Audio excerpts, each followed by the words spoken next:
Hello అండి, నమస్తే. Welcome back to our channel రుచిగా చేద్దాం. ఈరోజు వీడియోలో నేను కుక్కర్లో చికెన్ పలావ్ని ఈజీగా ఎలా చేసుకోవాలో చూపించబోతున్నానండి. బ్యాచిలర్స్ కూడా ఈజీగా చేసుకునే విధంగా ఉంటుంది. ఫస్ట్ నేను దీనికోసం రైస్ని నానబెట్టుకోవడానికి ఇక్కడ బాస్మతి రైస్ని తీసుకుంటున్నాను. 1.5 గ్లాస్ని తీసుకొని శుభ్రంగా వాష్ చేసుకొని ఒక 20 మినిట్స్ రైస్ అనేది మనం నానబెట్టుకుంటే మనకు రైస్ అనేది చాలా బాగా కుక్ అవుతుందండి. పలావ్ అనేది బాగా వస్తుంది. ఆ తర్వాత దీనికోసం నేను ఒక 1/2 కేజీ చికెన్ని తీసుకుంటున్నాను.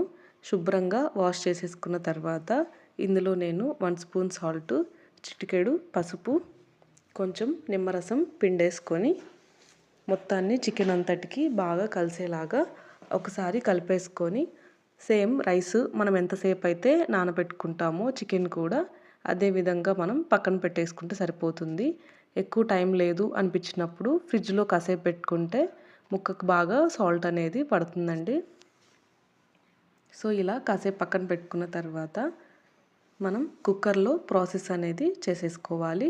దీనికోసం నేను ఒక కుక్కర్ని తీసుకొని అందులో ఆయిల్ వేసేసుకొని అందులోనే కొంచెం షాజీరా, ఇంకా మనం మసాలా కోసం బిర్యానీ ఆకు, ఒక చెక్క, లవంగా, ఇంకా అనాస పువ్వు ఇవన్నీ వేస్తున్నానండి. మీ దగ్గర ఏవి ఉంటే అవి వేసుకోవచ్చు. ఇక్కడ నేను మిరియాలను కూడా ఒక 4 వేస్తున్నాను. ఇలా వేసేసిన తర్వాత ఒకసారి వేయించుకోవాలి. సిమ్ ఫ్లేమ్లోనే పెట్టి వేయించుకోండి. హై ఫ్లేమ్లో పెడితే ఇవి తొందరగా మాడిపోతాయి. ఆ తర్వాత ఇక్కడ నేను సన్నగా కట్ చేసుకున్న ఆనియన్స్ ఒక కప్పు, చీలికలుగా కట్ చేసుకున్న ఒక 3 పచ్చిమిర్చిని అందులో వేస్తున్నాను. ఆనియన్స్ తొందరగా వేగిపోవడానికి కొంచెం సాల్ట్ వేసి వీటన్నిటిని ఒకసారి బాగా కలిపేసుకోవాలి. కాసేపటికి పచ్చిమిర్చి అంతా కలర్ అనేది చేంజ్ అవుతుంది. ఆ తర్వాత ఇక్కడ నేను 1 స్పూన్ అల్లం వెల్లుల్లి పేస్ట్ని వేస్తున్నాను. ఇది కూడా ఆనియన్స్ అన్నిటిని బాగా కలిసేలాగా ఒకసారి కలిపేసుకొని అల్లం వెల్లుల్లి పేస్ట్ పచ్చివాసన పోయాక ఒక కప్పుతోటి నేను టొమాటోని సన్నగా కట్ చేసుకుని వేసుకుంటున్నాను. ఒక టొమాటో పెద్దది సరిపోతుంది. ఆ తర్వాత టొమాటో అనేది కంప్లీట్గా మగ్గిపోయే వరకు మూత పెట్టి మనం కుక్ చేసుకోవాలి. ఆ తర్వాత ప్లేట్ తీసేసి ఇలా కింద నుంచి అడుగు నుంచి మనం మొత్తాన్ని కలుపుతూ మసాలా అంతా కలిపేసుకోవాలి. ఆ తర్వాత ఇందులో నేను 1 స్పూన్ గరం మసాలాని వేస్తున్నాను. ఇంకా 1 స్పూన్ బిర్యానీ మసాలాని వేస్తున్నాను. వీటన్నిటిని ఒకసారి బాగా కలిపేసుకోవాలి. ఇక్కడ నేను కారం వేయట్లేదు. నా దగ్గర ఉన్న గరం మసాలా కొంచెం స్పైసీగా ఉంటుంది. సో అందుకని నేను కారం లాస్ట్లో యాడ్ చేసుకుంటాను. మీరు ముందుగానే కారం అనేది వేసేసుకోవచ్చు. ఆ తర్వాత ఇక్కడ మనం ముందుగా మ్యారినేట్ చేసి పెట్టుకున్న చికెన్ని కుక్కర్లో వేసేసి బాగా కలిపేసుకోవాలి. ఒకసారి మూత పెట్టి ఒక 2 మినిట్స్ మనం మగ్గించుకున్న తర్వాత ఇందులో నేను 1/2 కప్పు పెరుగుని వేస్తున్నాను. పెరుగు వేయడం వల్ల చికెన్లో గుజ్జు అనేది బాగా వస్తుంది. ఇంకా కొంచెం పుదీనా, కొంచెం కొత్తిమీరని కట్ చేసుకొని వేసేసుకొని అన్నిటినీ బాగా కలిసేలాగా కలిపేసుకోవడమే. ఈ చికెన్ పలావ్కి ఎక్కువ ఇంగ్రీడియంట్స్ అవసరం లేదండి. చాలా తక్కువ వాటితోనే మనకు మంచి టేస్టీగా పలావ్ అనేది రెడీ అయిపోతుంది. ఆ తర్వాత కాసేపు ఇలా మూత పెట్టేసి మగ్గించుకోవాలి. ఈలోపు మనం వాటర్ బాయిల్ చేసుకోవడానికి నేను ఒక బౌల్ తోటి వాటర్ అనేది హీట్ చేసుకుంటున్నానండి. దానికోసం మనం కొలత చూద్దాము. నేను ఇక్కడ బాస్మతి రైస్ 1.5 గ్లాస్ తీసుకున్నాను కదా, వాటర్ నేను 2.25 గ్లాసు వాటర్ అనేది తీసుకుంటున్నాను. బాస్మతి రైస్కి 1 గ్లాస్ రైస్కి 1.5 గ్లాసు వాటర్ అనేది పడుతుంది.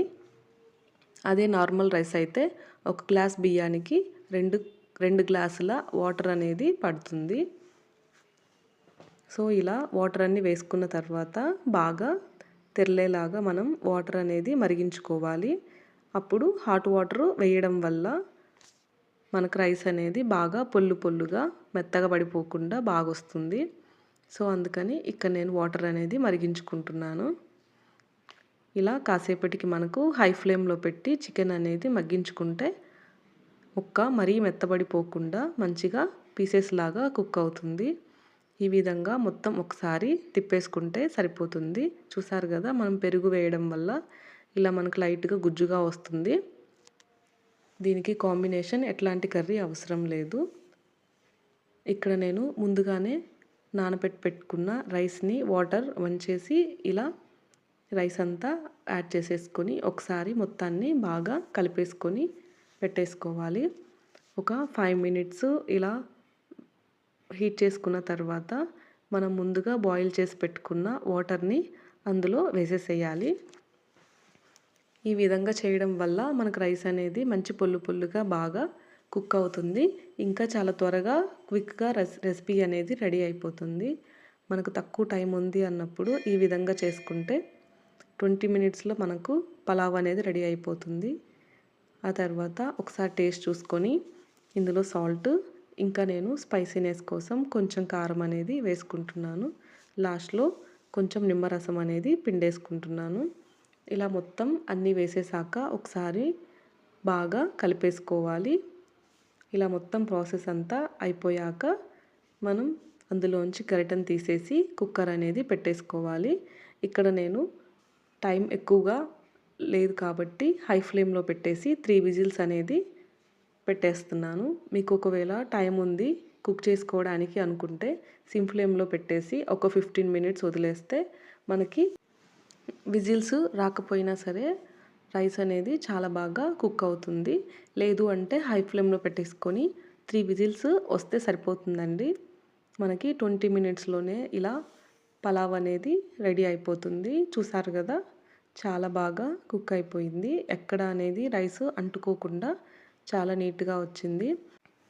ఎక్కువ మసాలా యూస్ చేయకుండా చాలా తక్కువ ఇంగ్రీడియంట్స్ తోటే మనకి కుక్కర్లో పలావ్ అనేది రెడీ అయిపోతుంది. ఫస్ట్ టైం చేసే వాళ్ళు కూడా ఈ విధంగా చేస్తే చాలా బాగా కుదురుతుంది.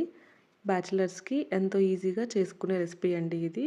ఒకసారి మీరు కూడా ట్రై చేసి ఎలా ఉంది అనేది కామెంట్ చేయండి.